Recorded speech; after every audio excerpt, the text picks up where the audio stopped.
সালাম আলাইকুম। অনেকে বলেন যে তুই সেনাবাহিনীর দালাল। এই কথাগুলো অনেকে বলেন। কমেন্ট দেখি আর ভাবি যে আমাদের মধ্যে রাজনৈতিক বিভাজন থাকতে পারে, বিভেদ থাকতে পারে, কিন্তু সেনাবাহিনী নিয়ে কখনো কোনো ইস্যু আমার কাছে মনে হয় না যে আমরা অন্তত আমাদের জায়গা থেকে এমন কিছু দেশের জন্য কইরা ফেলি নাই যেটা নিয়ে সেনাবাহিনী নিয়ে বিতর্ক তৈরি করার চান্স আমার আছে। আবার ক্ষুদ্র মস্তিষ্ক এটাও বলে সেনাপ্রধান জেনারেল ওয়াকারুজ্জামান তিনি যদি না চাইতেন তাহলে শেখ হাসিনার সরকার এত দ্রুত পতন হইত না। আবার শেখ হাসিনার পতনের পর 6, 7, 8 সম্ভবত 3 দিন নাকি 5, 6, 7 খেয়াল নাই, এই 3 দিন বাংলাদেশে কার্যকর কোনো সরকার ছিল না। ওই সময় যদি জেনারেল ওয়াকারুজ্জামান রাষ্ট্রের দায়িত্ব গ্রহণ করে ফেলতেন, সেনাবাহিনীর সরকার বসতো, আমার মনে হয় যে এই দেশে এমন কোন রাজনৈতিক দল বা গোষ্ঠী ব্যক্তি এটাকে অপছন্দ করত, রাজনীতি ভাবে সবাই মাইনা নিত, তাই না? কারণ সবার একটা কমন ইস্যু ছিল শেখ হাসিনার বিদায় বা বিপরীতে প্রয়োজনে হিরো আলমরে বসাই দাও তো আমরা রাজি। ওই মুহূর্তের ভাইবটা এরকম ছিল। সময় পরিবর্তন হয়েছে, সেনাবাহিনী মাঠে আছে, এর মাঝখানে বেশ কয়েকবার ওনাকে নিয়ে যখন বিতর্ক হচ্ছে তিনি জ্বালাময়ী বক্তব্য দিয়েছেন যে সেনাবাহিনীর ক্ষমতা গ্রহণের কোনো ইচ্ছা নাই, যত দ্রুত সম্ভব তিনি রাষ্ট্রকে একটা স্থিতিশীল অবস্থায় দেখে তার সেনাবাহিনীকে ব্যারাকে ফিরিয়ে নিতে চান এবং তিনিও নিজে অবসরে যেতে চান। তো এর মাঝখানে নানান আলোচনা সমালোচনা চলছে চলছে চলছে। বিশেষ করে আমাদের অনলাইন কিং যারা আছেন তাদের বাটে কিন্তু সেনাবাহিনী এই প্রধান তিনি পড়ে আছেন এবং তাদের যারা সমর্থক অনুসারী আছেন রাজনৈতিক না, তারাও কিন্তু প্রতিনিয়ত ফেসবুকে বিভিন্ন জায়গায় সেনাবাহিনী নিয়ে নানান ধরনের বক্তব্য ভিডিও আপলোড করে যাচ্ছেন। বাট আমি জেনারেল ওয়াকারুজ্জামানকে মনে করি একজন এই মুহূর্তে দেশপ্রেমিক একজন ব্যক্তিত্ব। রাশিয়া একটা সফর করে আসছেন, আসার পরই গতকালকে তিনি একটা বক্তব্য দিয়েছেন জাতির উদ্দেশ্যে, প্রত্যেক ধর্মের মানুষের উদ্দেশ্যে।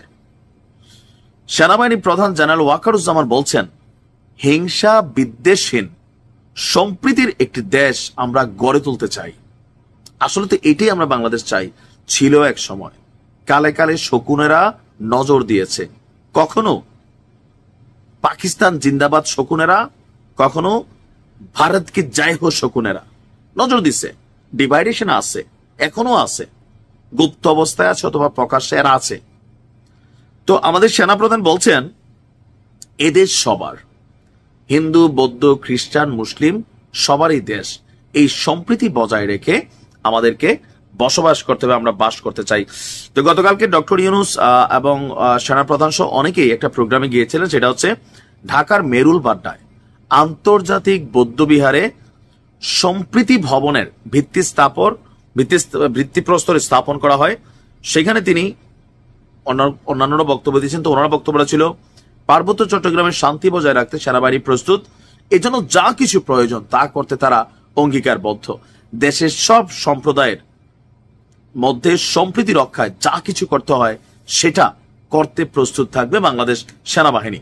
আমরা সবাই মিলে এই দেশ এবং জাতিকে একটি শান্তির জায়গায় নিয়ে যেতে চাই। গৌতম বুদ্ধের বাণী এই সময় গুরুত্বপূর্ণ যে শান্তির দেশ চাই, শৃঙ্খলার দেশ চাই, আমরা হানাহানি বিদ্বেষ চাই না। বিভিন্ন মত থাকতে পারে, কিন্তু দিন শেষে আমরা যেন সবাইকে শ্রদ্ধা করি, একে অপরের বক্তব্য মতামতকে শ্রদ্ধা করি, আমাদের নিজস্ব মতামত থাকবে সে অনুযায়ী কাজ করব। সুন্দর কথা, নতুন বলছেন এমন কিছু না, সবসময় অনেকে বলেন, বাট নতুন করে শুনতে ভালো লাগছে ওনার কাছে। আমরাও চাই রাজনীতিতে দ্বিমত থাকবে, মতের বাহিরে গেলে মব জাস্টিস করব, আইন ক্ষমতা প্রশাসন সবকিছু ব্যবহার করে গুন্ডা পান্ডা যে জন্য পারি সাইজ করব, এই সেন্সে আমরা আছি। এটা হচ্ছে বাস্তবতা। মুখে মুখে অনেক কিছু চাই, না আমার বিরুদ্ধে গেলে ক্ষমতা থাকলে আমি এটাই প্রয়োগ করি, এটা আমরা সেখান থেকে বের হয়ে আসতে হবে। ভাই আমি নানান কারণে আমাদের সেনাপ্রধানের ভক্ত, সিরিয়াসলি জেনারেল ওয়াকারুজ্জামানের। বিষয়টা কেমন লাগে যে রাশিয়ার বড় বড় সেনা অফিসার যে পটুটা, হ্যাঁ ভাবি ওকে বান্দাই রাখবাম, কি কাজে রাখলাম, দিয়ে দেখতে তো ভাল লাগে যে আমরা রেবাটা মাসাল্লাহ। যাই হোক, আমাদের সেনাপ্রধান জেনারেল ওয়াকারুজ্জামান, ওনার হেটার্সও আছেন, ফলোয়ার্সও আছেন, আর আমরা অনেকটা আছি ধরেন বাঙালি জাতি শূন্য মুসলমান যে আছে না, আমাদের মধ্যেও আছে যে আমরা কাউকে ভালো বললে ভালো মনে করি, আবার কেউ খারাপ বললে খারাপও মনে করি। এটা যার যার পয়েন্ট অফ ভিউ। বাট আমার কাছে মনে হয়েছে যে বাংলাদেশকে রাইট নাও স্থিতিশীল রাখতে জেনারেল ওয়াকারুজ্জামান একজন সিপাহ সালার হিসেবে কাজ করছেন। আমার ওনার সম্পর্কে কোনো অভিযোগ নাই, ফাইন ম্যান। যাই হোক, রাশিয়া এবং ক্রোয়েশিয়া সফর করে সরকারি সফর শেষে গতকালকে দেশে ফিরেছেন আমাদের সেনাবাহিনীর প্রধান জেনারেল ওয়াকারুজ্জামান। সফরকালে তিনি দুই দেশের সামরিক বেসামরিক শীর্ষ কর্মকর্তাদের সঙ্গে বৈঠক করে দ্বিপক্ষীয় সহযোগিতা, প্রশিক্ষণ বিনিময় এবং প্রতিরক্ষা খাতে যৌথ কর্মসূচি নিয়ে আলোচনা করেন। বাংলাদেশ আর্মির ভেরিফাইড ফেসবুক পেজে বিষয়টি জানানো হয়। ইভেন আমি আবারও বলি, যখন কয়েকটা দেশের মধ্যে বা বিশেষ বিশেষ দেশের মধ্যে উচ্চ পর্যায়ের এরকম একটা সফর হয়, তো সেখানে প্রকাশিত অনেক কিছু থাকে, অপ্রকাশিত অনেক কিছু থাকে, ঠিক আছে? তো এখানে প্রকাশিত যে বিষয়গুলো আমরা দেখি কি কি হয়েছে, যে 7 এপ্রিল তিনি রাশিয়ার ডেপুটি ডিফেন্স মিনিস্টার জেনারেল ফোমিনের সাথে বৈঠক করেছেন। তারপর সেখানে প্রশিক্ষণ সহায়তা, রাশিয়ার দক্ষ জনশক্তি রপ্তানি, উচ্চশিক্ষা, আঞ্চলিক নিরাপত্তা, যৌথ সামরিক প্রশিক্ষণ, অনেক কিছুতেই তিনি সেখানে কথাবার্তা বলেছেন, চুক্তিও হয়েছে কিছু। 8 এপ্রিল রাশিয়ার সেনাবাহিনীর প্রধান জেনারেল ওলেগ সালিকিউভের সাথেও তিনি বৈঠক করেছেন এবং প্রশিক্ষণ প্রতিষ্ঠানের মধ্যে প্রশিক্ষণার্থী বিনিময়, প্রতিরক্ষা সহযোগিতা এবং ভবিষ্যৎ কর্মপরিকল্পনা নিয়েও আলোচনা করেছেন। আর সফরের অংশ হিসাবে রাশিয়ার রাষ্ট্রীয় জ্বালানি সংস্থা রোসাটমের মহাপরিচালকের সঙ্গে রূপপুর পারমাণবিক বিদ্যুৎ প্রকল্পের ভৌত নিরাপত্তা, বিদ্যুৎ সঞ্চালন নিশ্চিতকরণ নিয়েও বৈঠক করেন। মানে রাষ্ট্রীয় অনেকগুলো জিনিস তিনি করে আসছেন এই সফরে। এছাড়াও রোস্টেক এবং রৌসো বোরন এক্সপোর্টের শীর্ষ কর্মকর্তাদের সঙ্গেও বৈঠকে দুই দেশের প্রতিরক্ষা সহযোগিতা দ্রুত ও কার্যকর করার বিষয় নিয়ে তিনি আলোচনা করেন। পরবর্তী পর্যায়ে 10 এপ্রিল রাশিয়া সফর শেষে তিনি গিয়েছেন ক্রোয়েশিয়া।